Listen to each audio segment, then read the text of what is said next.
Olá! Quinto episódio do Texto Brasileiro no Ar, o seu podcast de toda segunda-feira. Meu nome é José Vitor Hack, sempre eu aqui com os meus companheiros Fábio Marquezine, direto de São Paulo, Reinaldo Maximiano, direto de Uberlândia, Minas Gerais. Reinaldo Maximiano, tudo bem contigo? Tudo bem, tirando aquilo que tá ruim, o resto tá bom. Ah, maravilhoso. Maravilhoso, é assim que devemos encarar a vida, não é verdade? É porque, como diz o Bezerra da Silva, né? Quando tá muito ruim é porque tá perto de melhorar. Acho que Adorei essa citação. a gente precisa de ouvir Bezerra da Silva e ter um discurso do Lula semanal para alimentar a esperança e a fé de que Nesse dias melhores momento, virão. nossos espectadores de direito estarão revoltados, mas nós optamos aqui pela honestidade, não é, Renan? Olha, pessoa que é preta, pobre, LGBT, eu não vou ser de direita, me desculpem. Eu vou ser militante de esquerda mesmo. Mesmo porque eu não sou dono dos meios de produção, eu só posso ser o quê? Proleta, né? Eu só posso ser de esquerda. Mas como diz a Rita Lee, né? Dias melhores virão. Olha, muito bom, suavizou bastante essa sua doutrinação comunista. A citação a Rita Lee, todos sabemos, é uma diva americanizada, não é verdade? É, olha, se nós temos Raul Rock Seixas, nós temos Rita Rock Lee, né? Então, é essa coisa. E outra citação da Rita Lee, tudo vira bosta. Tudo vira bosta. E viva Moacir Franco, E viva Moacir Franco, que ele escreveu. autor desse verso. Fábio Marquezine, sobrevivendo aí na selva de pedra, tá tudo bem? Nossa, ainda bem, né? Porque eu achei que você ia falar assim. O Reinaldo falou tudo virar bosta. Ele falou, falando em bosta, Fábio Marquezine. Olha, Fábio Marquezine, como que você tá? Não. Olha, mas que bom que você não falou. Eu costumo ser mais sutil na hora de ofender. Não, olha, acho que já tem até um bordão meu, né? Se a gente tá aqui mais uma semana é lucro, né, gente? Então, com certeza. Ainda com saúde, estamos no lucro, né? O Reinaldo falava, né, que eu era o Charlie Brown e tal, mas eu tô começando sempre a falar agora que eu vejo o copo meio cheio, né? Não tem aquela história, copo meio vazio, meio cheio. Eu vejo o copo meio cheio. Se tem mistura na geladeira, meu amigo, é copo cheio ao extremo transbordando. Então, estamos levando essa coisa maluca, mas o importante é que estamos aqui se cuidando, mantemos o distanciamento social, lavando as mãos, álcool em gel, máscara, enfim, tudo o que for possível para que nós ficamos bem e os outros também, né? Maravilha, Fábio, é isso aí mesmo. Hoje nós vamos começar de uma maneira um pouco diferente. Geralmente eu cedo o espaço para os coleguinhas exporem os seus assuntos primeiro, mas como isso daqui não é uma democracia, é uma ditadura, eu hoje vou começar com o meu assunto, e é um assunto meio metalinguístico. Eu vou propor para vocês uma discussão da cena de podcasts nacionais. Eu confesso que eu ouvia pouco o gênero até mais ou menos uns 3 anos atrás, e de lá para cá, cada vez mais eu tenho ouvido mais, e eles têm me influenciado. Em alguns assuntos, tem sido até a minha primeira fonte de informação. Eu sei que para muita gente o podcast é apenas uma ferramenta de entretenimento, né? Não é o meu caso. Eu consumo bastante material jornalístico, né? E até, não sei hoje, mas até um tempo atrás, até 2019, começo de 2020, o Brasil era o líder mundial no consumo de podcast, à frente, inclusive, dos Estados Unidos. Eu queria saber de vocês dois, começando pelo Fábio, qual é o consumo de podcast de vocês? O que vocês estão achando da cena nacional no momento? E para a gente discutir um pouco o fenômeno do podcast no nosso país. Fábio Marquezine. Você sabe o que eu acho engraçado, Raque? Que o podcast ele é antigo, né? Ele não é uma coisa de agora. Eu lembro que era lá para 2006, 2007, eu escutava um podcast até sobre música minimalista, né?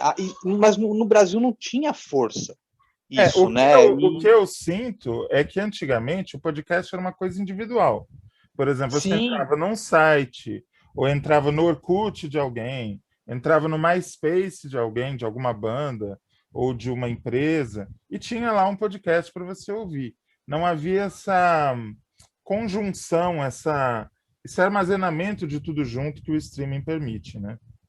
Pois é, então, e até digo que o que eu ouvi era uma coisa, assim, muito para fora, né? Era sobre música minimalista, então era uma coisa, assim, muito fechada e que não tinha muito acesso, e na época eu até pensei, bom, isso é um recurso que nos Estados Unidos sempre deu certo, né?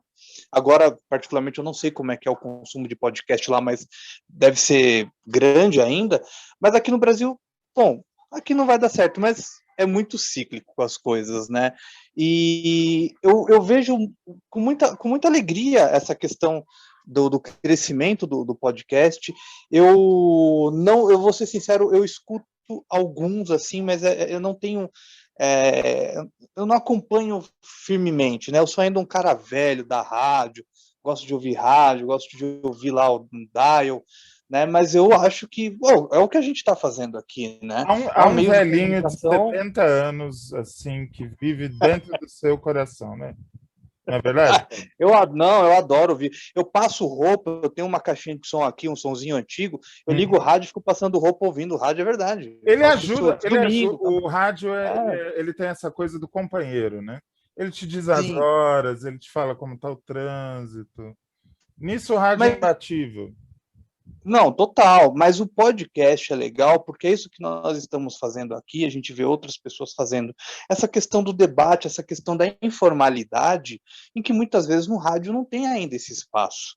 A liberdade que você tem, por exemplo, cada vez mais eu vejo, e o mais interessante que o podcast, ele se une ao YouTube, porque muitas vezes você vê o podcast no YouTube, geralmente é isso que eu vejo no podcast. Tem várias pessoas que postam ali, gravam a imagem, os cenários cada vez mais assim bonitos, né? Você vê que as pessoas têm caprichado cada vez mais. E eu acho muito bacana. Porém, como toda ferramenta, tem aquelas coisas que você escuta e é uma porcaria, né? Com todo respeito, mas é normal. No YouTube tem canais ruins, como na TV, como no rádio, isso é de fato. Mas é um meio de comunicação livre. É o que a gente faz aqui, entendeu? Então, a gente consegue atingir, por exemplo, o texto brasileiro tá no Spotify, no Deezer, tá no YouTube, tá no Facebook, é isso que é legal. Ele abre portas em todos os meios, né? É completo. Eu acho que é válido. Isso que a gente está fazendo é válido, né? Com certeza. Reinaldo Maximiano, o que você tem curtido da cena de podcast? O que você gostaria de criticar? Dê aí a sua opinião para a gente. Olha, a cena do podcast nacional é interessante, né? Porque, olha só, 2019 parece ter sido mesmo o ano do podcast no Brasil. Porque nós vimos ali comentaristas e jornalistas da própria Globo News criando ali, tendo seu espaço para comentários e análise de conjuntura no podcast. Pessoal da cena esportiva, né, entrando com força no podcast, é muito sedutor, né, porque ele é muito prático de fazer e ele é razoavelmente fácil de fazer, né, então assim, ele é muito tranquilo. Os alunos ficam... Se você está sabendo, mas até os brothers do BBB, eles estão produzindo podcast. É porque você, olha só, você não tem toda aquela parafernália que você precisa para gravação de vídeo, né? Uma luz boa, uma boa webcam, uma boa câmera. Você precisa de um bom microfone, computador e software de edição que você baixa de graça da internet, né? E softwares cada vez mais intuitivos, né? O que garante para você uma boa equalização, né? Uma boa captação e depois uma boa edição de som, né? Porque acho que aí é que é o grande porém, né? É você ter não só uma unidade, claro, essas coisas são lançadas e divulgadas na internet, então você tem ali de uma certa unidade visual, né? Mas você precisa também de uma unidade sonora, né? Uma trilha de entrada, trilhas que ficam pontuando ao fundo. Muita gente usa recursos de sonoplastia. Eu estava falando que os meus alunos ficam absolutamente seduzidos, assim, né, com essa linguagem. Porque você consegue, num mesmo formato de programa em podcast, ter faixa informativa, faixa de entretenimento, aquele momento de opinar, enfim, você tem ali uma infinidade de possíveis de gêneros que você pode explorar na mídia sonora, né? E trouxe vigor, né, para a mídia sonora. Um vigor que a gente estava precisando ver, né? Pouco a pouco estava se perdendo. E também acaba virando um grande espaço para... Vamos lá, você trabalha num determinado veículo, quem é jornalista. Você não tem espaço para opinar naquele veículo, né? Então, acaba virando um lugar em que você exerce essa outra possibilidade de atuação jornalística, que é de opinar, analisar a conjuntura. E opinar é uma coisa muito difícil. Acho que é aí que vem outro grande porém, que não é o técnico, mas aí é mais da ordem da formação, né? Opinar é uma coisa muito, muito, muito difícil. Os meus alunos ficam assim, poxa, mas tem que apurar para opinar? Tem. Tanto para informar quanto para opinar, você precisa de apuração, você precisa de dados, você precisa de informações consolidadas. É porque eu acho opinião que a gente não tem tira assim, uma coisa por epifania. muito comum hoje, que as pessoas não opinam, as pessoas palpitam, né? Ela usa como base o sistema de crenças dela, né? Ela usa como instituto de pesquisas o Instituto Tirei do Cu e usa aquilo como sendo uma profissão de fé. Não, é isso que eu acho, ponto final. Ela não se abre para um mínimo de método científico, que é ler, pesquisar, escutar o que o outro fala, juntar isso num caldeirão e daí tirar a tua opinião, né? Exato. Então, assim, você tem um processo que é de apurar as informações, pesquisar essas informações, buscá-las em suas fontes. Então, assim, não é simplesmente dizer é bonito ou se é feio, né? Monteiro Lobato dizia que nos grandes o adjetivo é escasso. E é verdade, né? Nos bons profissionais o adjetivo é absolutamente escasso. Mas você precisa de método, né? De um método de trabalho. Você precisa de roteiro, você precisa ter uma pauta, você precisa de uma pauta editorial, você precisa de ter toda uma logística de produção. Nós estamos gravando numa tarde de domingo, né? Numa tarde ensolarada e quente de domingo. Esse programa vai ao ar amanhã, mas ao longo da semana, nós três aqui cavamos os nossos assuntos, confirmamos algumas informações, maratonamos algumas coisas para poder chegar aqui com um mínimo de informação balizada, né? Porque, afinal de contas, a ouvinte e o ouvinte, não só eles merecem, né, uma informação que tenha a sua qualidade mensurada, né? Você precisa de trazer aquilo, é dever, é mais do que, talvez seja mais do que um dever, é uma obrigação de quem produz conteúdo. Então quem está produzindo conteúdo hoje se depara com isso. Não é a quantidade da informação que você vai trazer, mas a qualidade dela. Não é dar o furo, né, o furo de reportagem, é trazer a informação melhor possível, né, para quem ouve. Lógico, lógico. Com seriedade, com um mínimo de método, né? E ética. Ética. Ô palavrinha que hoje em dia está tão deixada de lado, né, Rei? Acho que quando a gente vê uma série de maus exemplos em termos de ética por aí, né, a gente começa a entender o quanto a ética é importante. Eu não estou falando de códigos, não estou falando de deontologia, de lista do que fazer ou do que não fazer. Porque a ética, antes de tudo, é reflexão, né? Então, assim, Aí vai uma crítica ferrenha, né? Não adianta você dizer podíamos usar pessoas que são detentas para fazer pesquisa científica. Oi? Não. Não podemos, não. Isso tem nome, isso já foi feito. Existia um médico que fazia isso. Joseph Mengele. Houve um tempo em que Super Xuxa lutava contra o Baixo Astral, né?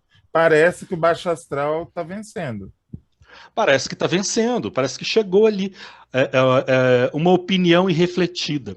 Uma coisa que a gente... Tem um escritor que eu gosto muito, que é o Pierre Bourdieu. Ele fala uma coisa que é legal, assim, num livro chamado Sobre a Televisão. Algumas reflexões que entrevistadores e entrevistados precisam fazer. A primeira delas é uma coisa assim, eu tenho algo para ser dito nesta entrevista? E se eu tenho algo para ser dito nesta entrevista, é útil, é justo, acrescenta, soma ao ser dito aqui neste veículo?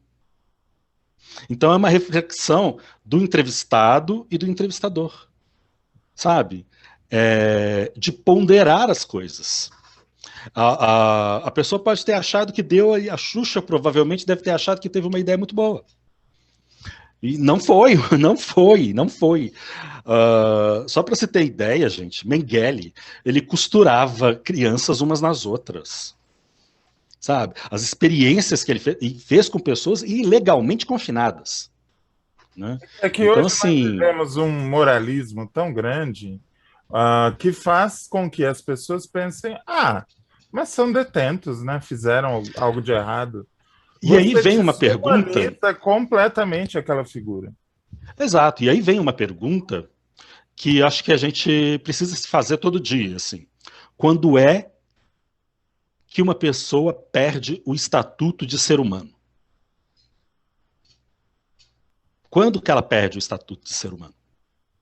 Agora, quando ela comete um crime, é julgada e está no presídio? Pois é. Você perdeu o estatuto? Tem uma segunda pergunta. Alguém perde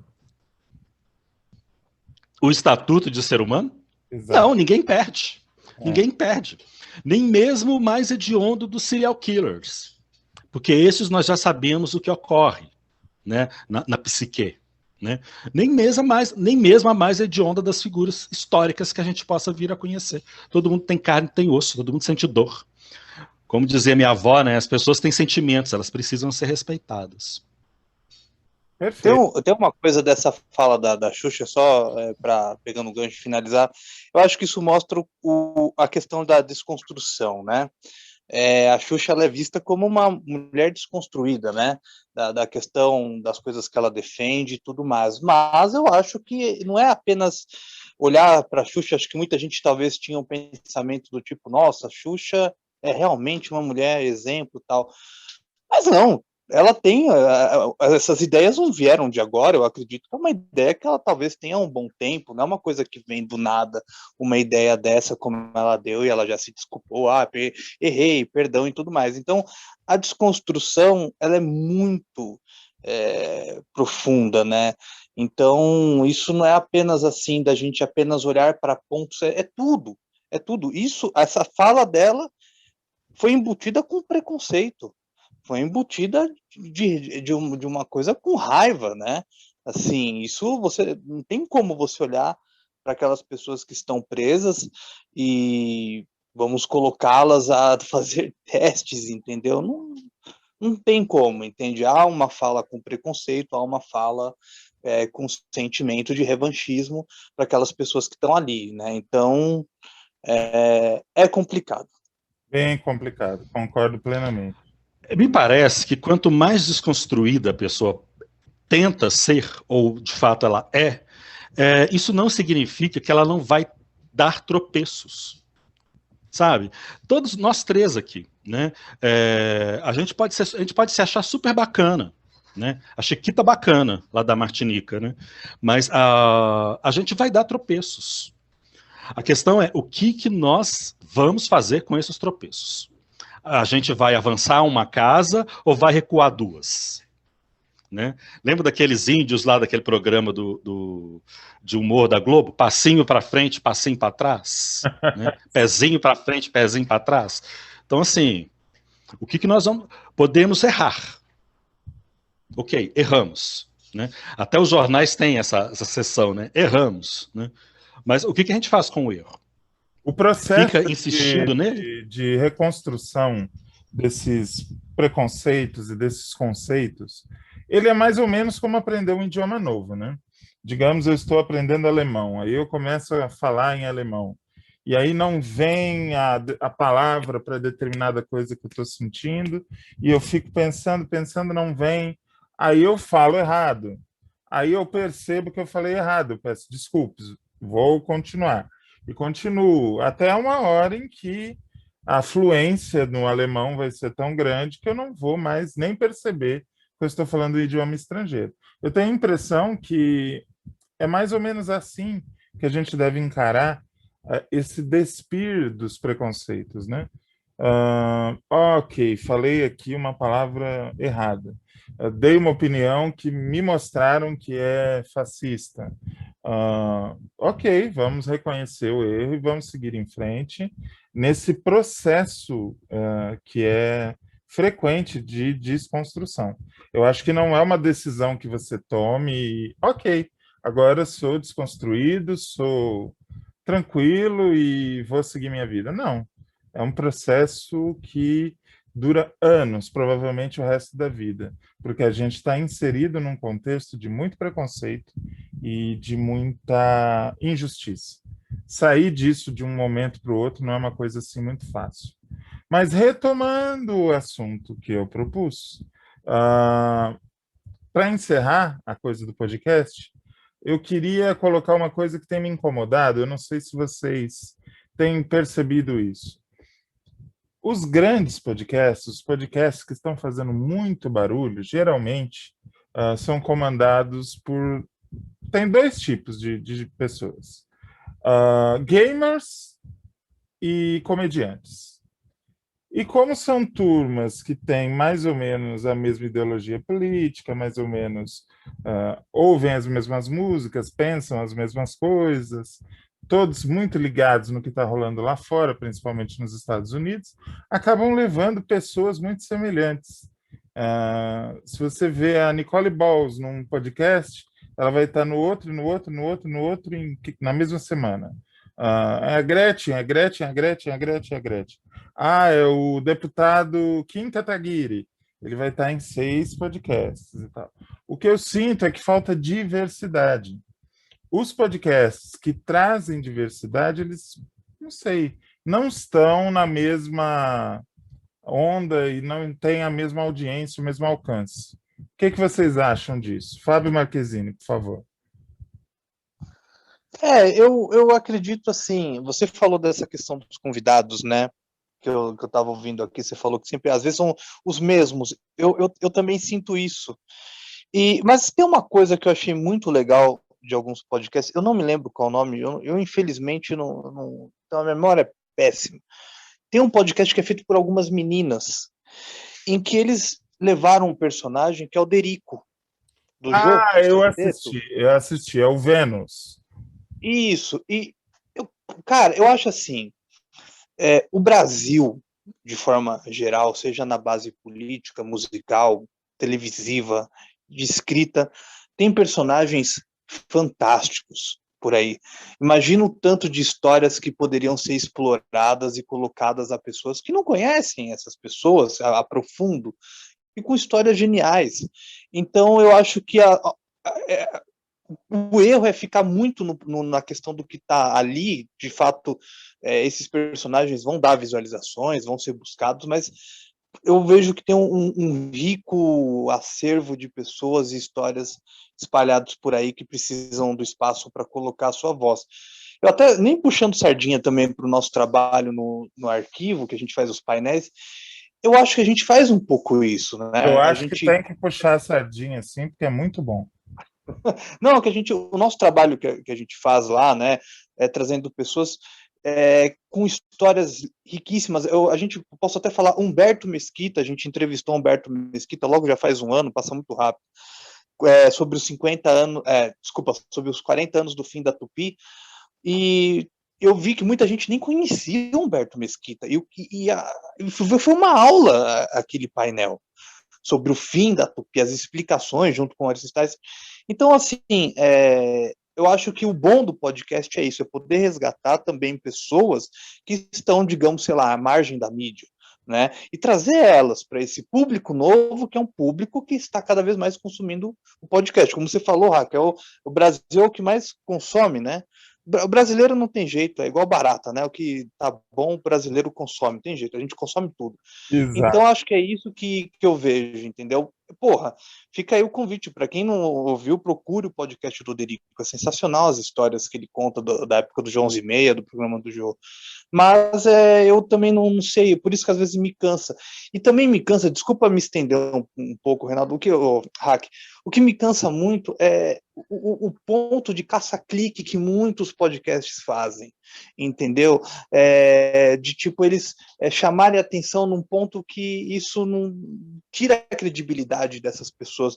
Por mais que tenham um convidado especial, eles colocam um negócio como se fosse, pô, o cara falou aquilo, não tem nada a ver.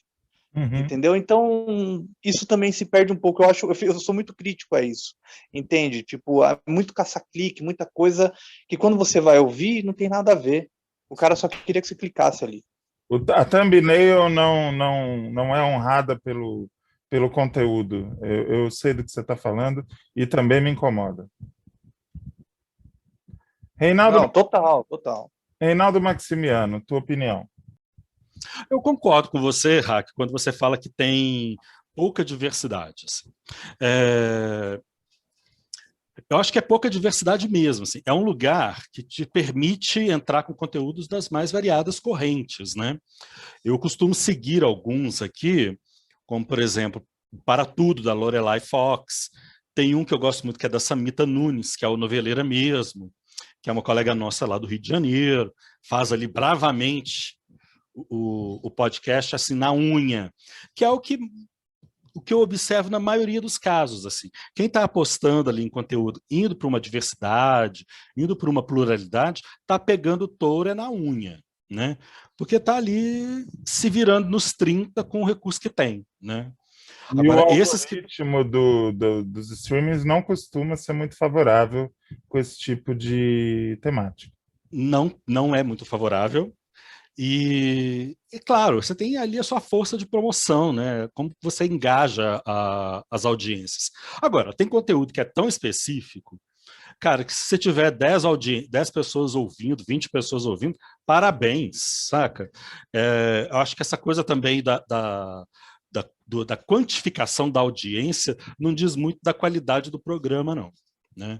Porque, vamos lá, eu tenho preguiça de programas muito grandes, né? Embora o nosso aqui sempre é um programa grandão, né? Mas a gente fala bobagem, dá risada, não sei o quê. Mas tem Não é tudo isso, não. A gente tem 1 hora e 20. não. Tem podcast aí com episódio de 4 horas. 4 horas. Você tá doido? Não. Sem nenhuma trilha sonora, sem nenhum BG, ou sem nenhuma... Como é que eu vou falar? Às vezes a pessoa quer falar no áudio e fala, porque não sei o quê. Gente, é como você fala na vida, saca? Quando eu fazia jornalismo na faculdade, né? As pessoas falavam assim, Reinaldo, você tem voz boa para rádio. Eu disse, gente, o que é voz boa para rádio? Tem alguma voz que não é boa? Tem. A Adriles Jorge, da Rádio Jovem Pan. É uma voz ruim para a vida, mas para a rádio, eu não sei. Aquilo me dá dor de cabeça. Não sei.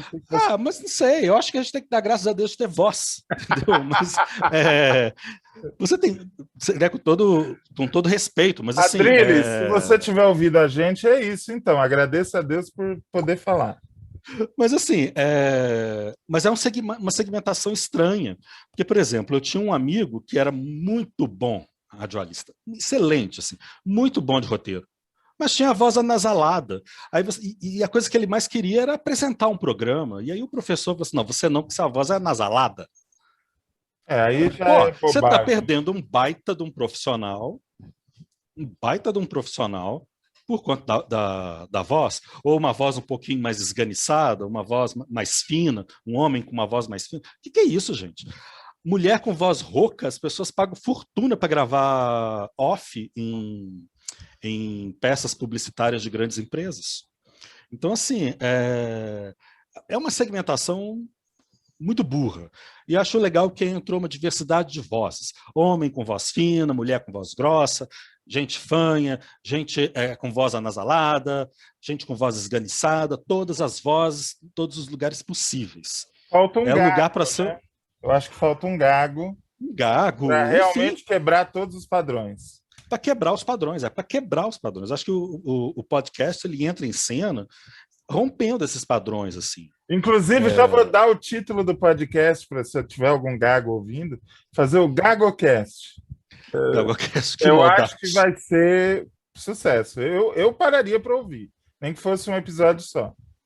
Nem se fosse com o José Vasconcelos imitando, lembra? Era muito bom. Ou a Gaga Pneus.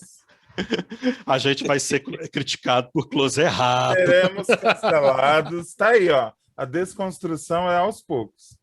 Mas eu tive um professor de biologia no segundo grau que ele era muito gago. Muito, mas muito gago, assim. E uma vez a gente foi, ele cantava num coral, né? Se não me engano, coral da Telemig. Telemig, entreguei a idade. Né? Telemig é governo Itamar para trás, hein? Para trás.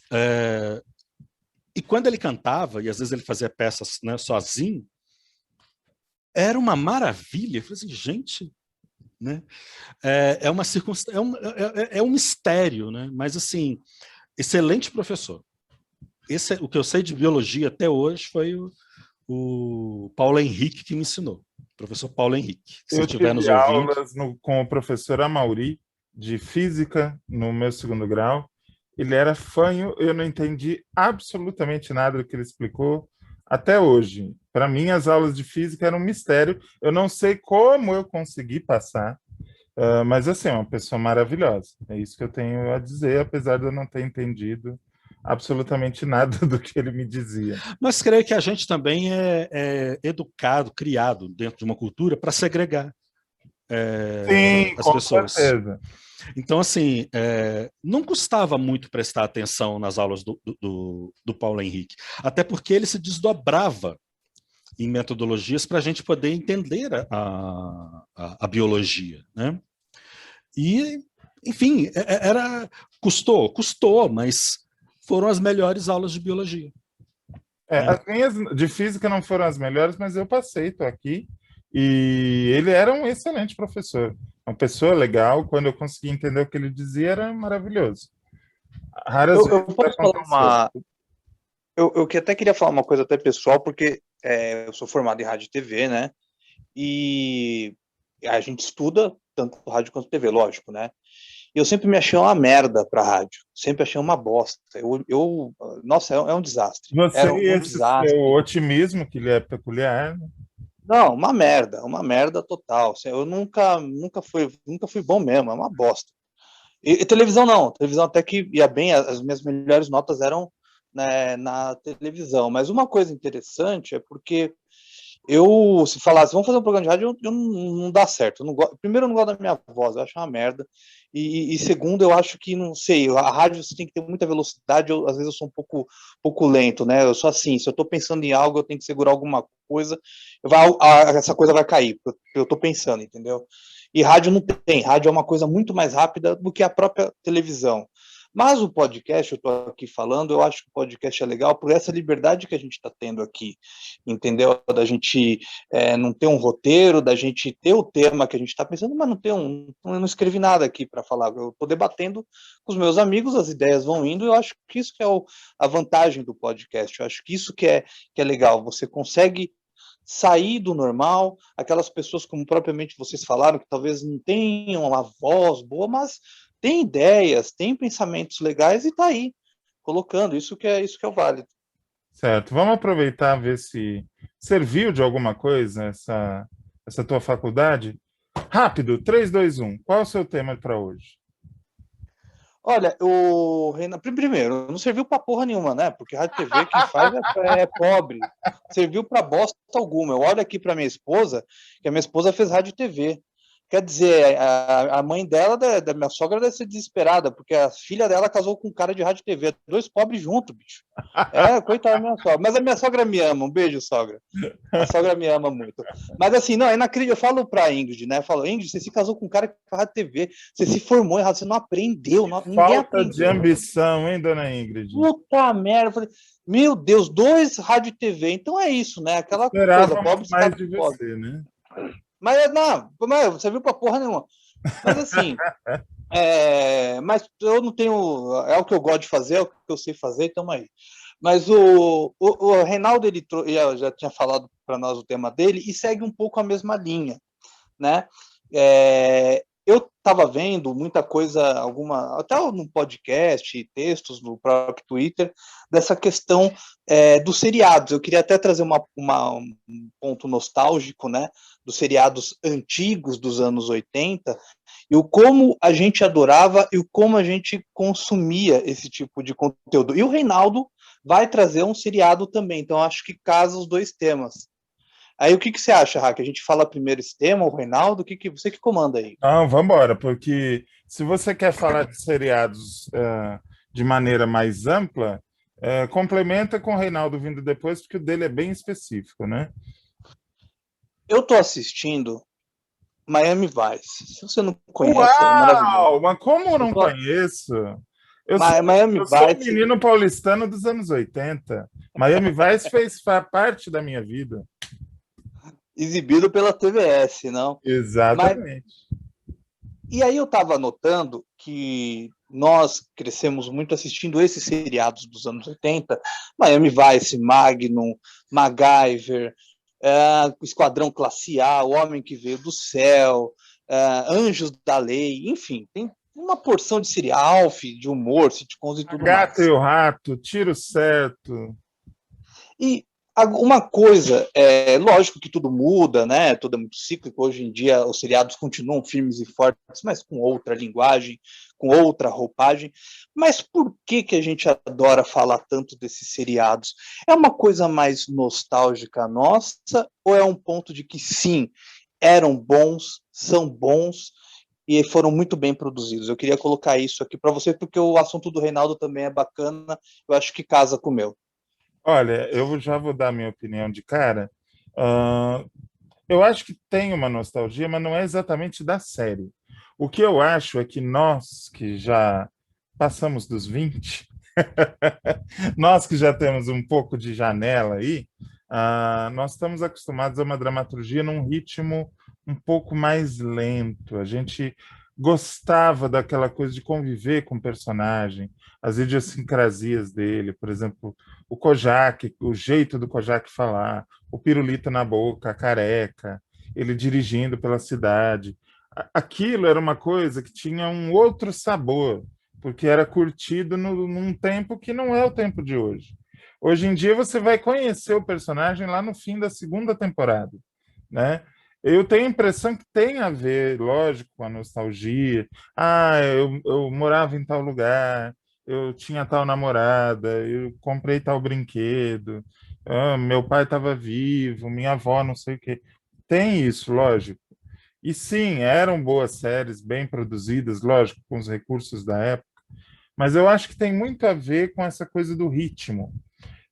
Isso também acontece com as novelas. Você pega as novelas do Globoplay, quem mais assiste é a galera da nossa idade, 25, 30, 40, 50, porque encontra lá um ritmo que está acostumado, está habituado. Eu não sei se o Reinaldo compartilha dessa opinião, mas eu acho que é por aí. O que você acha, Reinaldo? Eu creio que tem um aspecto de uma nostalgia, até de um certo ritmo de vida, que é uma coisa assim, a maneira como nós assistíamos televisão nos anos 80. E aí eu já entreguei a minha idade total, né? Aquela faixa de programação, saber que num determinado dia, no final de semana, acho que era sábado, passava Incrível Hulk na Globo.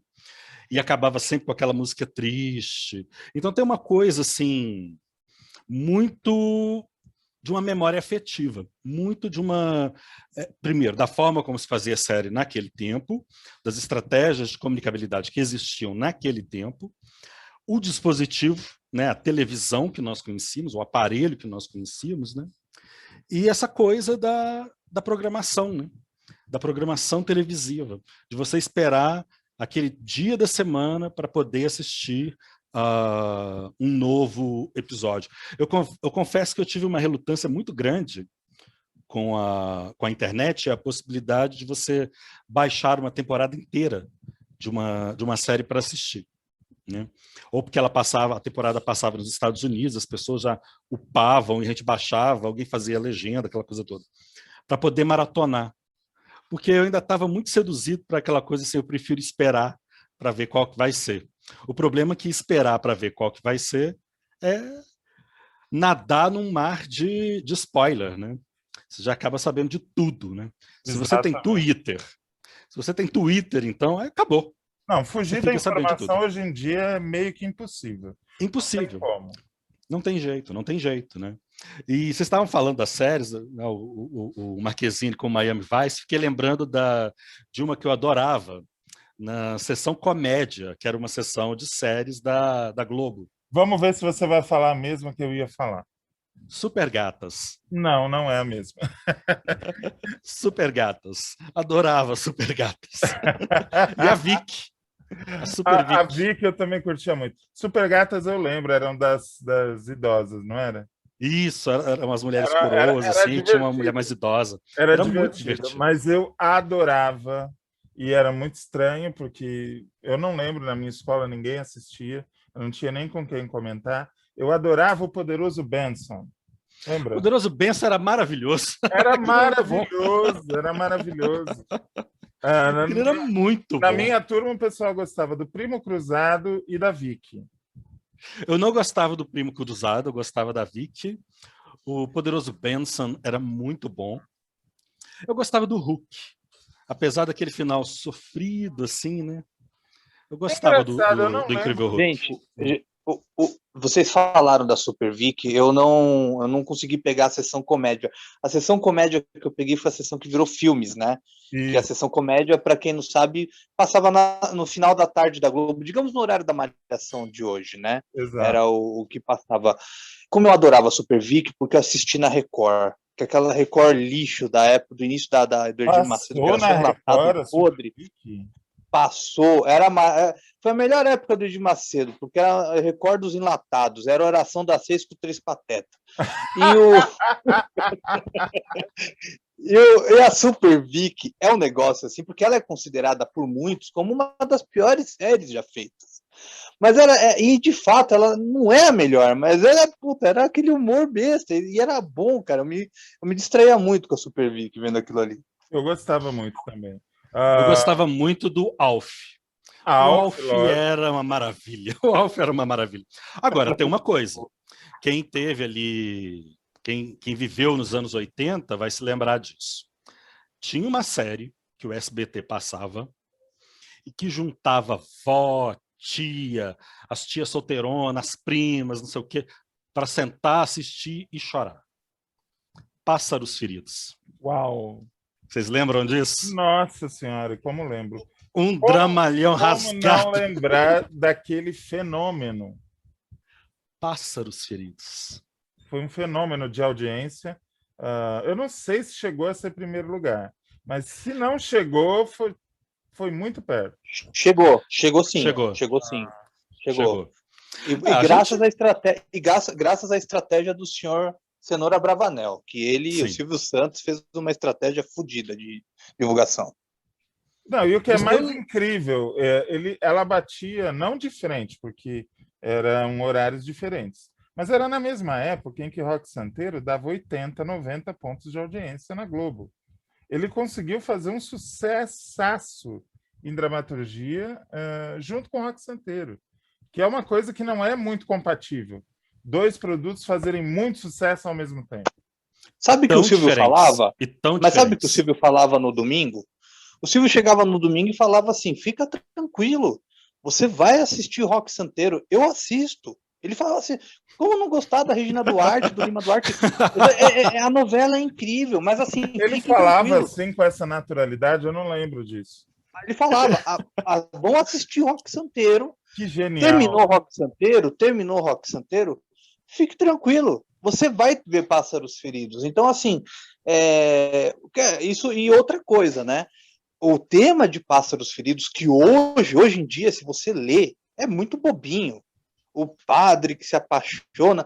Naquela época, a gente estava vivendo o fim da ditadura, digamos, o início da abertura, era um tema forte, né, ainda. Então, isso atiçou muito as pessoas. O Silvio foi genial. E como você falou, Hack, até na época saiu uma pesquisa, quando passava Rock Santeiro, o nível de consumo de energia no país caía, porque todo mundo só estava vendo uma TV, ninguém tomava banho, ninguém passava roupa, fazia qualquer outra coisa do tipo. Então, é um fenômeno que o Silvio conseguiu tirar da audiência de Rock Santeiro para o SBT.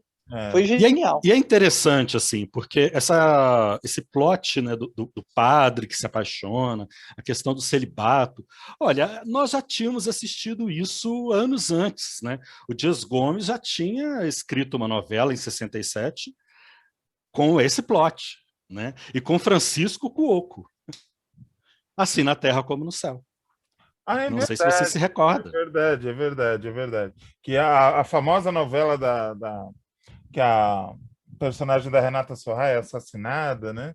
Isso. Foi o primeiro. Aliás, falava-se de drogas. Essa instituição da novela brasileira, Quem Matou, começou nessa novela.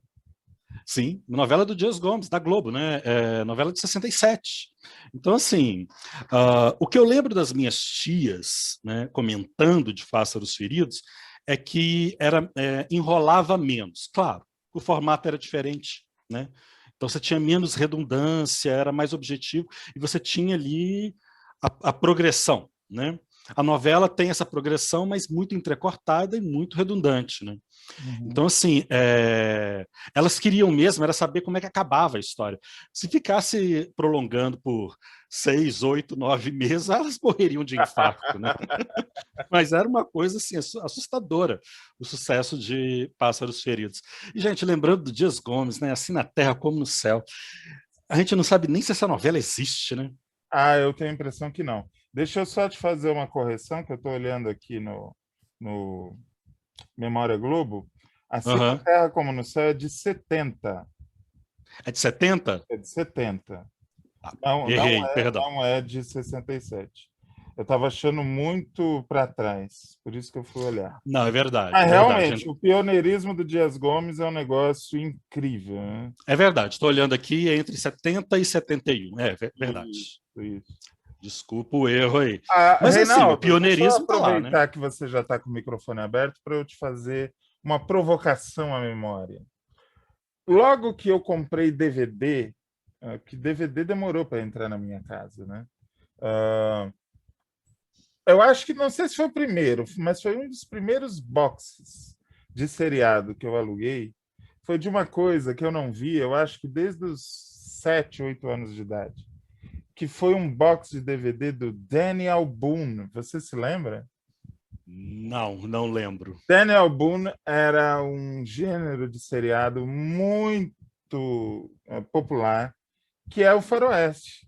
Daniel Boone as a big man. Era simplesmente a história daquele cara que morava lá no interior do mato, tinha um grande amigo índio, e a cada semana eles tinham uma aventura, e sempre coisas muito leves, apesar de ter tiroteios homéricos e tal, né? É sempre a história, a dona fulana precisa consertar o celeiro, aí eles vão, consertam o celeiro. Aquela coisa bem bonanza, né? Uma coisa que ficou lá para trás. Tá parecendo Jerônimo. Jerônimo, Herói do Sertão. Você tem lembrança desse gênero faroeste nos seriados, que é a proposta de assunto que o Fábio colocou? Não tenho muita, não. Porque, primeiro, que eu não tinha muito apelo, não tinha muita familiaridade com o western, eu não gostava. Eu lembro, assim, de alguma coisa de Jerônimo, mas já versão do SBT, né? nos anos 80. O western nunca me pegou, nunca. Embora que o SBT passou, que era uma médica, esqueci o nome dela, doutora... Enfim, que era uma médica que chegava numa cidade, no Velho Oeste. Doutora Queen. Doutora Queen, que eu achava muito interessante. Aquilo ali me fisgou. Eu gostava de filmes, assim, mas séries de western, não, nunca me pegou. Isso aí nunca me pegou, não. Nem Bonanza? Nem Bonanza. Não, Pecado Mortal, né? Vocês me perdoam? Eu não gostava. Nem Chaparral? Chaparral, Laredo, tudo isso, não. Eu adorava isso, adorava. Não. Eu gostava de coisas assim, gente, coisa de bicha, né? Eu gostava de Dallas. Gostava de Dinastia. Não, mas peraí, não. Eu adorava Dallas, eu assisti Dallas. Não, mas sabe, você tem uma alma queer, você tem uma alma gay, entendeu? Você sabe que eu descobri uma coisa, desculpa, não tem nada a ver com seriado.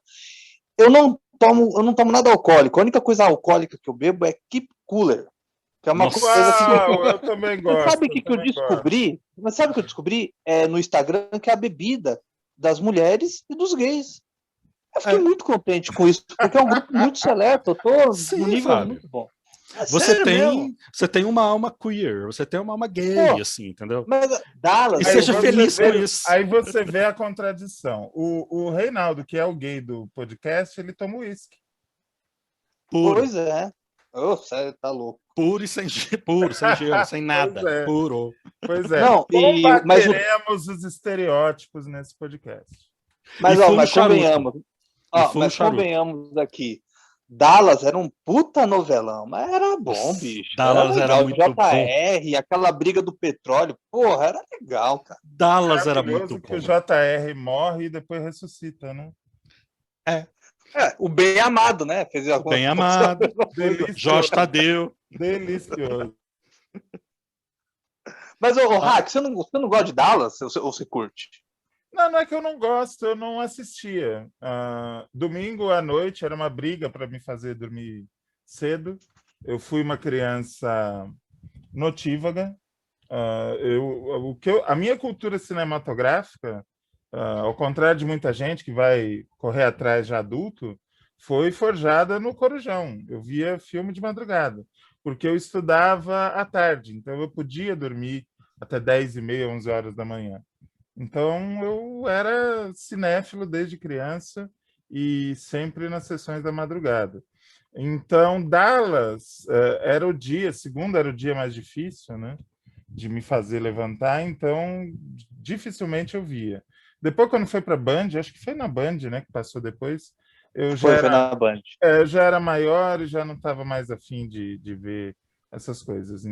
Mas eu me interesso muito pela linguagem da soap opera, que é o que a gente que é o que Dallas é. Série, mas na verdade aquilo era uma soap.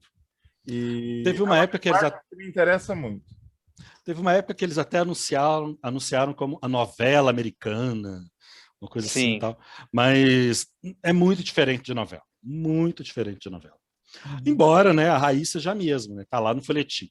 E se a gente for parar para pensar, é uma linguagem, a de Dallas, né, o pouco que eu sei da série, o pouco que eu vi, é uma linguagem que está até bem atual.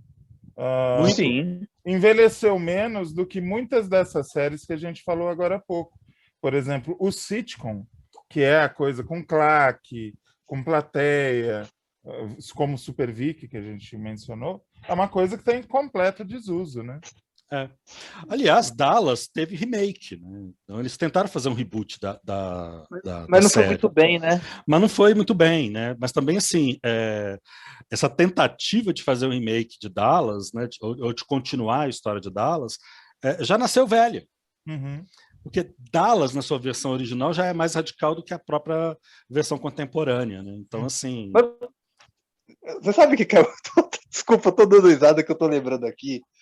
Eu não aguento. A Rede TV passou Dallas. Passou. Essa versão, passou. E no início do seriado, era um ator vestido de cowboy. Eu não me lembro qual ator que era. Ele tentava fazer o sotaque. Agora vamos ver o que acontece no Texas com petróleo. Ah, não. Gente, a Rede TV no início Como, era uma coisa Não. hilariante. Pra que isso? Hilariante. A Rede TV era uma coisa hilariante. Era bom demais. Vocês se lembram? Não, sério. Mudando completamente de assunto. Vocês se lembram de quem apresentava os capítulos da novela Pedro o Escamoso na Rede TV? Nossa, não lembro. Não. Vocês não lembram? Não. Eu não sei se é um delírio da minha cabeça, mas eu tenho a impressão que foi Nelson Rubens. Meu Tá Deus.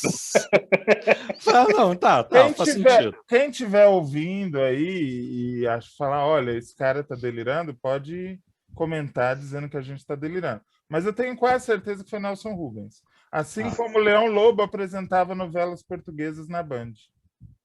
Gente do céu. Oh, meu Deus. Aí eu te pergunto, Fábio Marquezine, para que alguém apresentar uma série, uma novela? Para quê? Não dá para entender. Não, e o pior de tudo de Dallas é que tinha um chroma key numa fazenda, o cara de Misericórdia. agora vamos. O matrimônio está a perigo no Texas. Eu, tipo, que porra eu gostava, não, mas eu tô falando aqui, não de desdém, cara, assim, isso me fazia ver Dallas, porque eu queria saber o que me impressiona. Eu tô desdenhando, sim. O que me impressiona nisso que o Fábio está me apresentando não é que alguém tenha tido a ideia de colocar esse texano à brasileira apresentando os episódios de Dallas. O que me impressiona é que alguém aprovou. Alguém botou no ar. É um texano lá do Goiás, né? Alguém aprovou isso e colocou no ar. Achou que a gente queria assistir. Deve ter sido o Marcelo de Carvalho, o cara genial da televisão, né? O cara genial, viajado. E lembre-se, pessoas, a Rede TV existe graças ao 0900 e muito do dinheiro veio do telesexo. Então a Rede TV, ela nasceu do 0900, que era a empresa que o Marcelo de Carvalho e a Mica da Levo tinha, e o 0900 faturava muito. E olha só, não tem nenhuma sessão de soft pornô na Rede TV. Deveria ter um Sexta Sex lá. Eu vou encerrar esse bloco contando uma história muito íntima sobre como eu descobri Beach Boys. Vocês conhecem Beach Boys? Sim, sim. The Beach Boys. The Beach Boys. A banda? Brian Wilson. Nossa, eu achei que você ia falar como você descobriu o telesex. De certo modo. A Bandeirantes, além de exibir Sexta Sex, ela tinha o hábito de passar propagandas de telesexo nos intervalos do programa do Luciano Huck, do Amaury Júnior, etc. Só não passava no programa da Ofélia porque o horário não permitia. E uma dessas propagandas tinha Barbara Ann como trilha da propaganda. Era uma mulher acariciando seus próprios mamilos, isso 10 horas da noite, gente, não era tão tarde assim. Ao som de Barbara Ann, eu fiquei com a cabeça e eu não sabia de onde era aquilo. Lógico, gostava dos mamilos entumecidos e tudo, mas me chamou mais atenção a música. Quando, em 79, eu tive acesso à internet, uma das primeiras coisas que eu fui procurar foi o que era Barbara Ann. Descobri que era de uma banda chamada Beach Boys e a minha cultura musical se enriqueceu graças ao telesexo. Então, muito cuidado quando vocês falarem mal da empresa do Marcelo de Carvalho. Muito obrigado, 0900. Obrigado aí. Valeu, graças a eles eu conheci o melhor da surf music mundial. E com essa muito obrigado. E outra coisa, se o Hack está aqui hoje é porque ele também ligou muito para o Walter Mercado. Não, eu ligava para o Disque Amizade 145. Tinha isso na cidade. Era boa também. Jesus. Uma maneira deliciosa de endividamento. Com isso, a gente encerra o primeiro bloco, que foi longuíssimo, e voltamos daqui a pouco, aquela maldição de sempre, Se você mudar de canal, Bolsonaro vai se reeleger. Esperamos você daqui a pouco. Sem falta.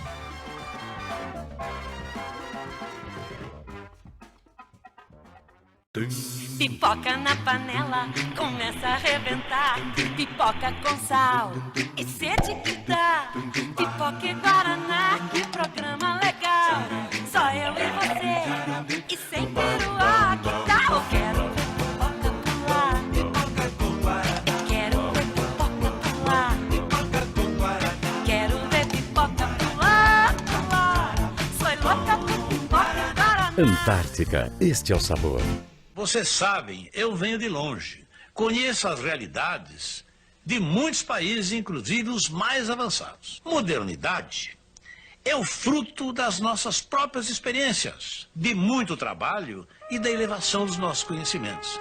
É o caso da Vulcabras e do seu 752. É um sapato brasileiro de qualidade para o Mercosul e para o mundo. Internacionalização? Sim, mas pisando firme. Enfermeira, o pessoal da vila já chegou para a vacinação? Já, doutor, estão todos aqui. Desde o Cuca, a Manuela e o Maneco até o Sigismundinho. Mas que cara é essa? Você está com medo? Eu não, enfermeira, mas o papai sim. Ele não quer ser vacinado. É isso mesmo, eu não quero tomar espetadas inúteis, afinal não estou doente. Pois é por estar sadio que você precisa se vacinar. A vacina é um preparado que protege contra as doenças. Quando seu filho recebe uma dose de vacina, o líquido estimula as defesas naturais do organismo, tornando-as muito mais fortes para combater os germes causadores das doenças. Poxa, isso é o que a vacina faz? Isso mesmo. E é por causa de atitudes como a sua que muitos brasileiros morrem ou ficam incapazes. A vacinação é necessária. Afinal, não dói nada e você não vai bancar o medroso perto das crianças. Não é, Sigismundo? É claro. Atenção! A partir de 1º de julho, a vacinação é obrigatória no Brasil. Se o seu filho não for vacinado até completar 1 ano, perderá o direito ao salário família até o momento que o senhor o vacine e apresente o atestado instituído por lei. José Vitor Hack, me fale, tem algum novo projeto em mente? Então, eu estou pensando em fazer um podcast onde a gente discute o que acontece na televisão, no streaming, na internet, no rádio e em tudo que se refere à comunicação. Você acha que é uma boa ideia? Perfeito, Hack. Pode contar comigo que eu estou dentro. Agora eu só quero saber se o nosso amigo Reinaldo também vai participar. Reinaldo, você está dentro? Me chama que eu vou, eu estou dentro. Então é isso, Hack. Aonde vamos escutar o podcast do Texto Brasileiro? Olha, pode ser no Facebook, na página do Texto Brasileiro. É só procurar por Texto Brasileiro, nós temos um grupo e uma página. Pode ser por lá, pode ser no seu agregador de podcasts preferido, por exemplo, o Deezer ou o Spotify, e onde mais pintar. Então é isso.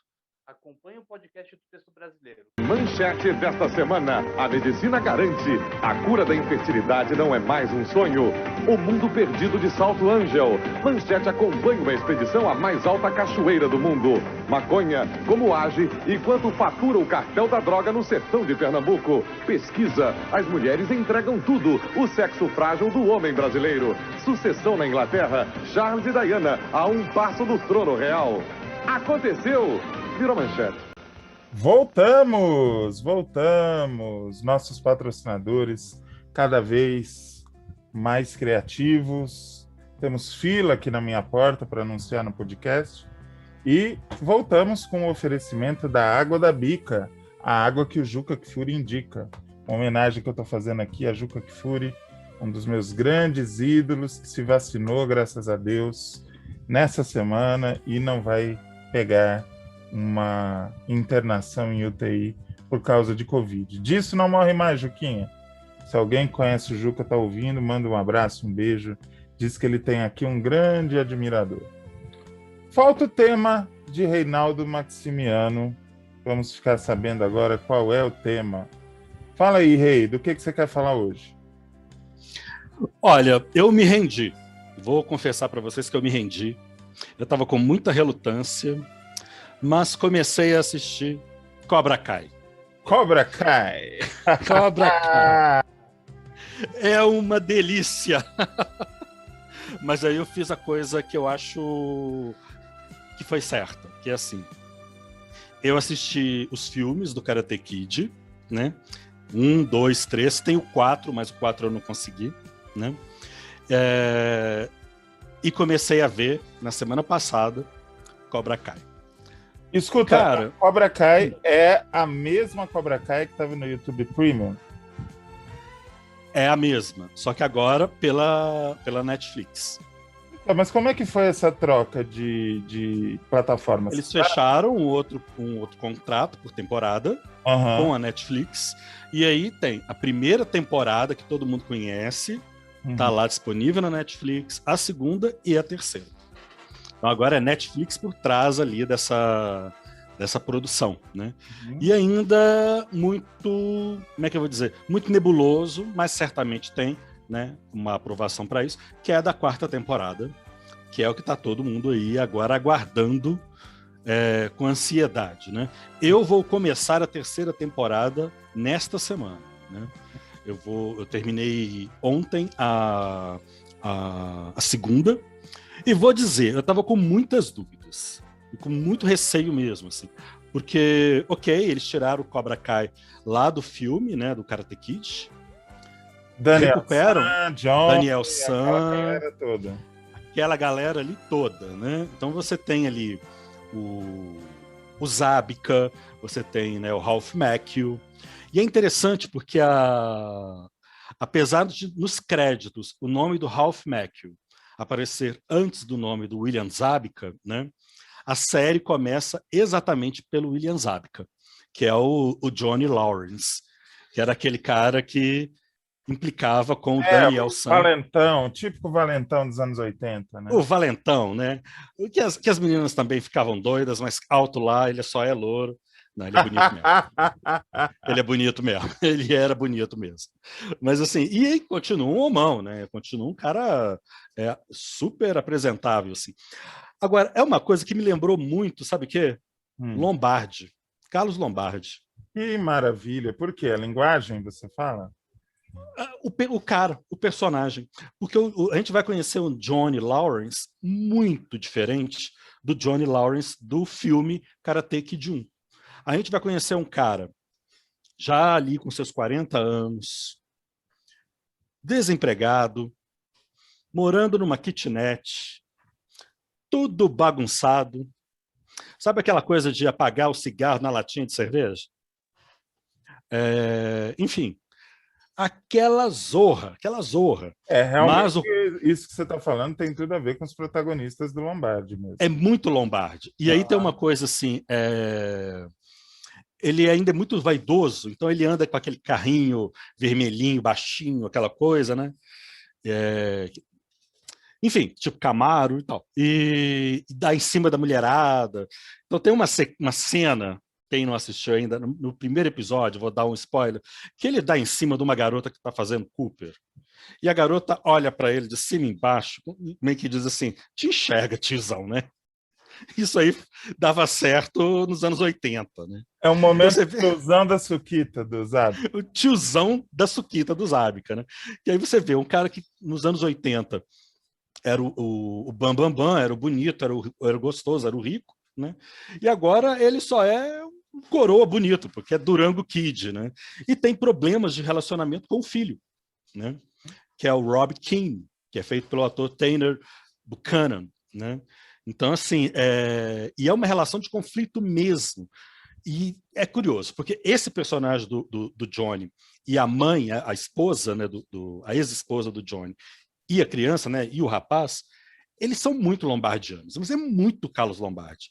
Porque a mãe não tem tempo de cuidar do rapaz, porque ela acha que, já que ela está separada, ela pode renovar a vida dela e conhecer outros namorados, assim. E viaja com os namorados, não paga a conta de luz. O cara fica, né, o rapaz fica uma semana em casa sem luz, sem poder tomar banho direito. Então, assim, não que ela não tenha direito de reconstruir a vida, mas é um sentido de responsabilidade que esses personagens precisam construir. Isso é muito sedutor, né? Porque você vê personagens na altura ali dos 40 anos que se descobrem não bem-sucedidos nas coisas que empreenderam e querem começar de novo, né? Qualquer semelhança com 2021 Around the World, né? É mera coincidência ou não? Ou não, né? E aí você tem o Daniel LaRusso, que é um dono de uma concessionária de carros importados, aquela coisa toda. E por que eu falo que o humor é muito Carlos Lombardi? Tem uma sequência muito boa que o Zabka tá lá. Tudo deu errado na vida dele. Tudo, tudo. Ele foi instalar uma televisão na casa de uma mulher, instalou na parede errada, a mulher pediu a cabeça dele, ele foi demitido, ele está devendo, enfim. E aí ele está pé da vida, ele está puto da vida, o carro para, ele para no sinal, olha para o lado, e aí tem um cartaz do Daniel LaRusso, da concessionária do LaRusso, e ele com aquele golpe de perna. Ele dando um golpe de karatê com a perna, assim, tudo dá errado na vida desse sujeito. Coitado, né? E ele passa a vida falando que aquele golpe do primeiro Karate Kid foi um golpe ilegal, né? E a gente sabe que essa discussão teve mesmo, né? Quem assistiu o filme, aquele golpe do Daniel LaRusso no Johnny Lawrence foi um golpe legal, né? O mais interessante é isso, porque eu ficava com muito medo que, assim, apostar na nostalgia, ok, pode ser que funcione, mas a dramaturgia não pode se assentar só nisso, né? Lógico, você tem que usar as referências do passado e trazer dramaturgia com corpo e com cara de 2021 para esse universo, né? Senão não funciona. E os caras conseguiram. Pelo menos nas 2 primeiras temporadas que eu assisti, os caras conseguiram.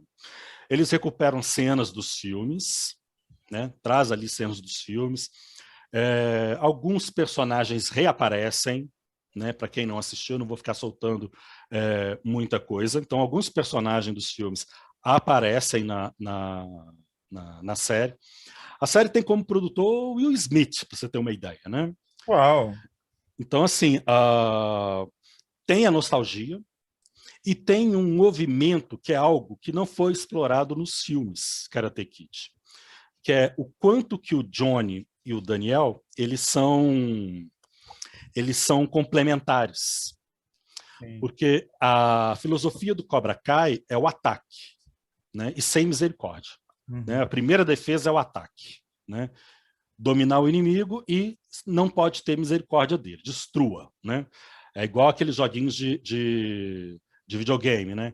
Kill her, né? Kill him, né? Mate, né? Já o dojo do Miyagi, né? Que é totalmente diferente, que o karatê é para defesa. Aliás, me diz como que ficam as referências ao Sr. Miyagi? Lindas, lindas. Tem um episódio na primeira temporada inteiramente dedicado ao Pat Morita.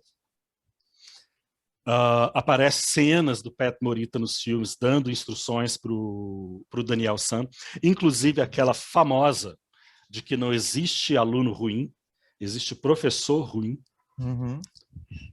Enfim, muita coisa recuperada. Então, para quem assistiu os filmes, alimenta uma nostalgia que te faz ficar preso a ela. E, ao mesmo tempo, você tem uma dramaturgia que é assim, você tem um cara de 40 anos, que é o Lawrence, né, o Johnny Lawrence. Vou rasgar o verbo. Tá na merda.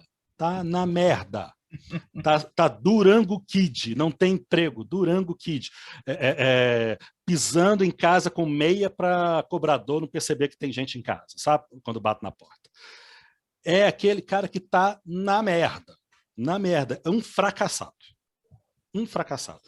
Que um vizinho lá começa a apanhar de um grupo de valentões, ele começa a ensinar karatê para esse menino e tem a ideia de, vou reabrir o dojo Cobra Kai, né? E aí tem essa coisa, porque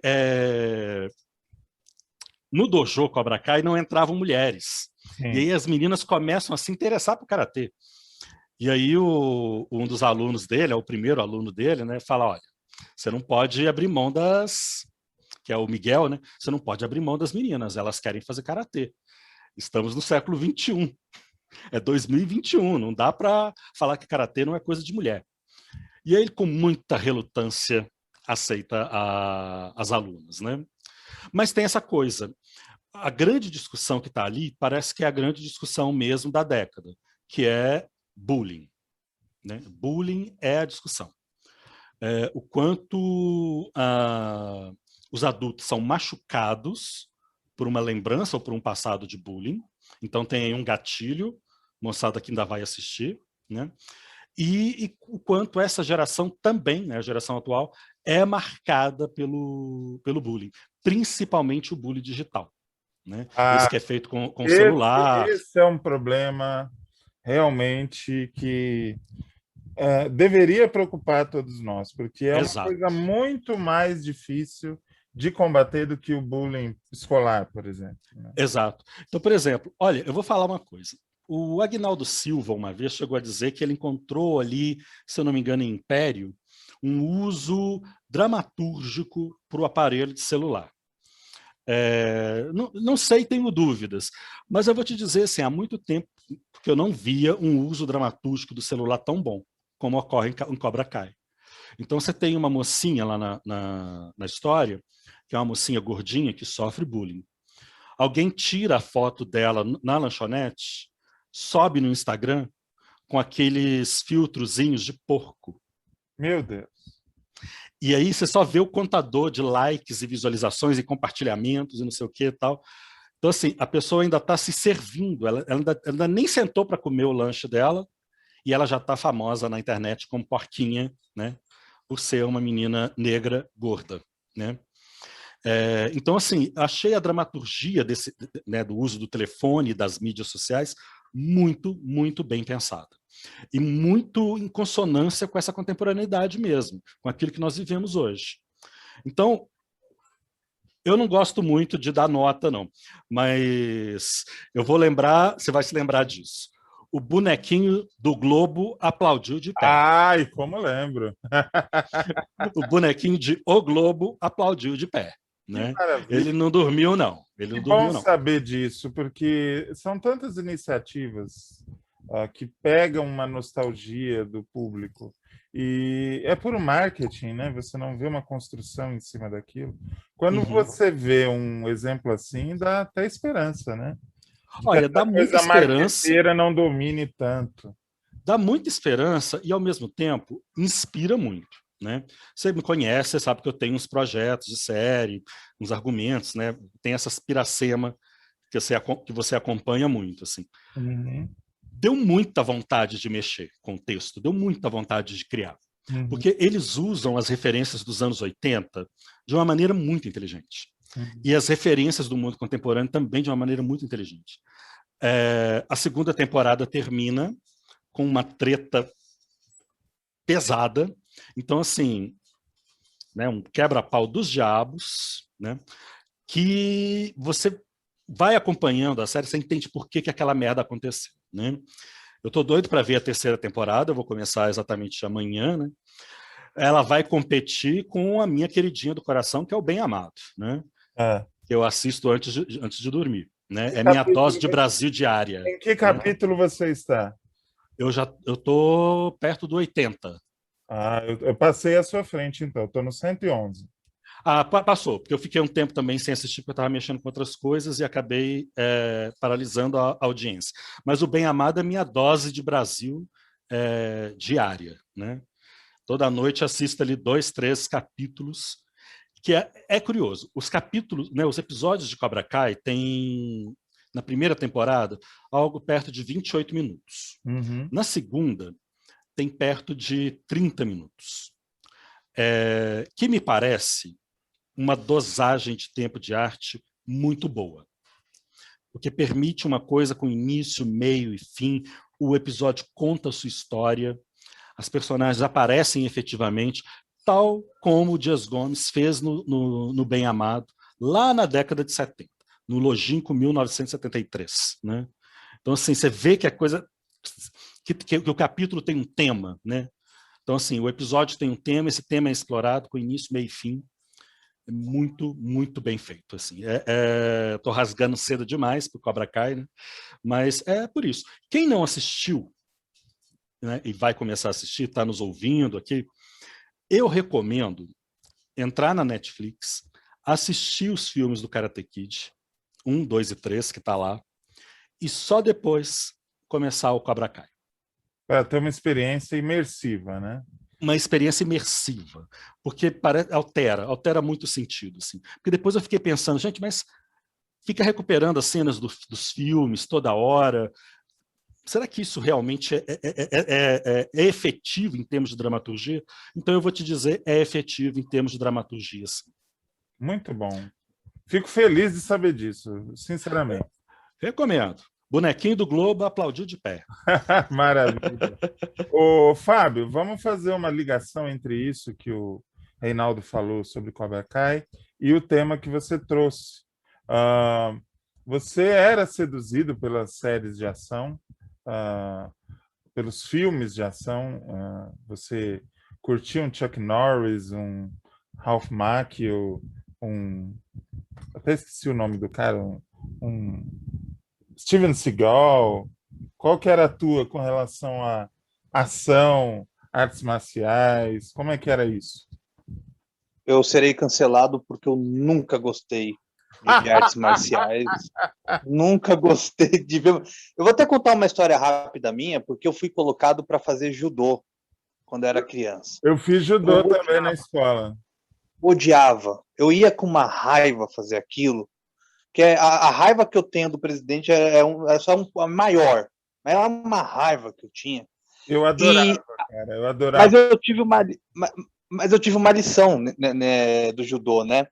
Porque teve um dia que choveu muito, tá aqui, agora tá também chovendo, era uma chuva muito forte, eu estava lá, e aí o professor parou e começou a falar que não podemos desistir das nossas vontades, que a tecla da preguiça tem que ser tirada, temos que fazer aquilo do desejo, que não temos que, né, parar de lutar. E eu ouvi aquilo, eu fui firme e forte e pedi para sair daquela porcaria e consegui. Então eu acho que o discurso do professor me ajudou a abandonar o judô. Eu não gostava. O discurso motivacional saiu pela culatra. Isso, ele me motivou a ir para frente do meu pai e falar, não quero fazer isso. Eu quero continuar vendo TV. E aí eu consegui. E eu falei, não vou, e fui mesmo e não fui mais. Não fui mais, não vou, não quero. TV. Oi? Isso é sensacional. Não. Porra, eu até falo, eu não tenho inglês bom por culpa dos Simpsons, porque o meu pai falou para mim, eu vou te oferecer, você não quer fazer um curso de inglês, mas tem que ser no sábado à tarde, sábado de manhã. Eu falei, mas nem ferrando, tem Simpsons na Globo. Então, é verdade. Hashtag prioridades, né? Mas dos filmes, você fala, desses filmes de artes marciais, eu nunca gostei. Porém, eu sou fã do Duro de Matar, que eu acho que é um puta filme, dos filmes do Exterminador do Futuro, Vingador do Futuro, eu adoro esses filmes. O Clint Eastwood, que é o Dirty Harry, puta merda. Me ajudem a lembrar o nome do filme. Eu adorava uma franquia com o Bruce Willis, que ele tinha que salvar o prédio, o Nakatomi Plaza. Eu não lembro. É o Duro de Matar. Não, o Duro de Matar não é com Charles Bronson. Não, do Charles Bronson é Desejo de Matar. Tá certo. Então é isso aí. Que é outro maravilhoso. Que é maravilhoso.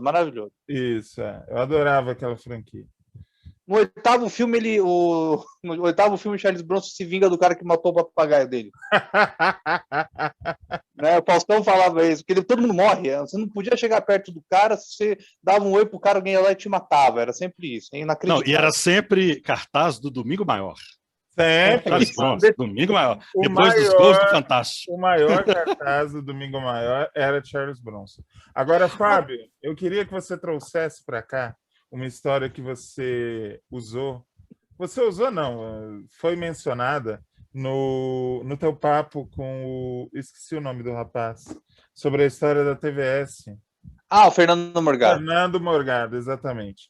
Sobre o seriado de Pat Morita que passou no SBT. Conta essa história, por favor. Então, não, é genial, porque nos anos 80, Karate Kid, eu assisti. Quem não viu esse filme, né? Assim, todo mundo. Naquela época, todo mundo viu. Mesmo assim, eu particularmente não acho ruim, porque eu acho que é bem escrito. Eu não sou, pô, nossa, um grande fã. Eu ouvindo o Reinaldo falando, dá vontade de ver Cobra Kai. Deu vontade, viu, Reinaldo? Eu não dei muita bola no início, mas você falando até que fiquei com vontade. O Reinaldo é um grande divulgador. Por favor, contratem ele, distribuidores. Mas o negócio do Karate Kid, como fez muito sucesso e sempre estava ali passando, a Globo tinha, né, os direitos do filme, havia um seriado com o Pat Morita que não tinha nada a ver com Karate Kid. Nada, nada. Era um seriado com o Pat Morita. Que no seriado, se não me engano, o nome do personagem era O'Hara. Uhum. Aí o Silvio Santos comprou o direito desse seriado, que, lembrando, não tinha nada a ver com Karate Kid, mas um dos astros era o Pat Morita. O Silvio Santos bota no ar com o nome Karate Kid O'Hara. Meu Deus do céu. Não tem nada a ver, mas o Silvio vende como se fosse algo do Karate Kid. Não tem nada a ver, mas o nome é Karate Kid O'Hara, porque era bem na época da febre, do boom que vivia a saga, né?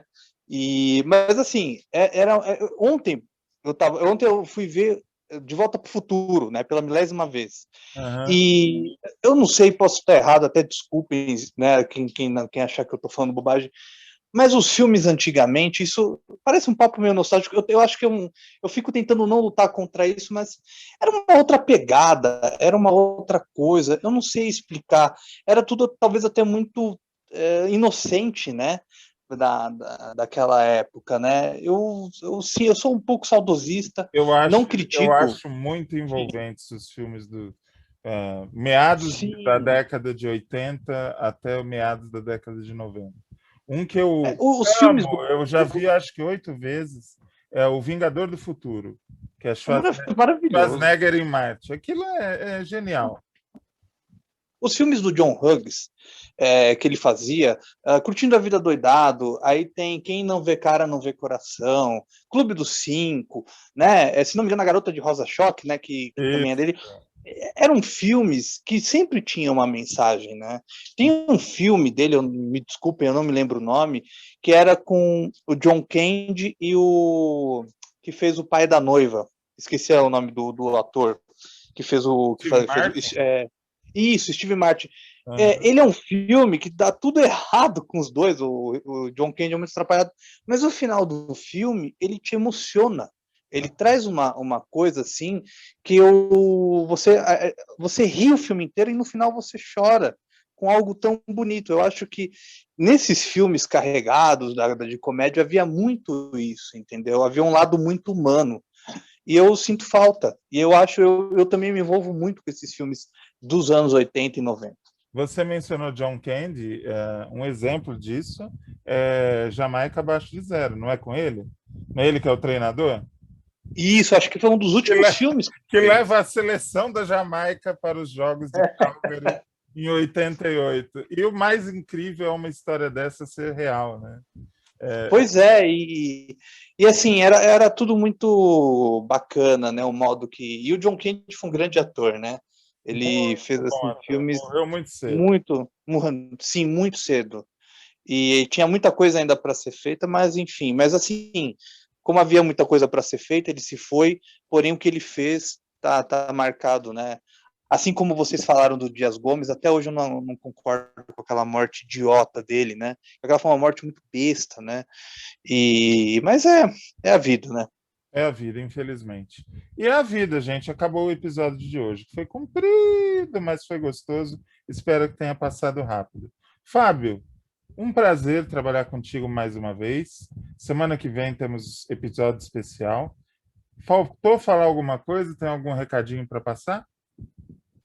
Não, só isso mesmo, agradecer mais uma vez vocês e pedirem aos ouvintes para também ficarem de olho no Arquivo Marquezine, que em breve os três aqui estarão fazendo... esqueci agora a palavra que a gente faz, meu Deus do céu, que a gente tá, promiscuidade, fazendo as nossas promiscuidade organizada. Isso.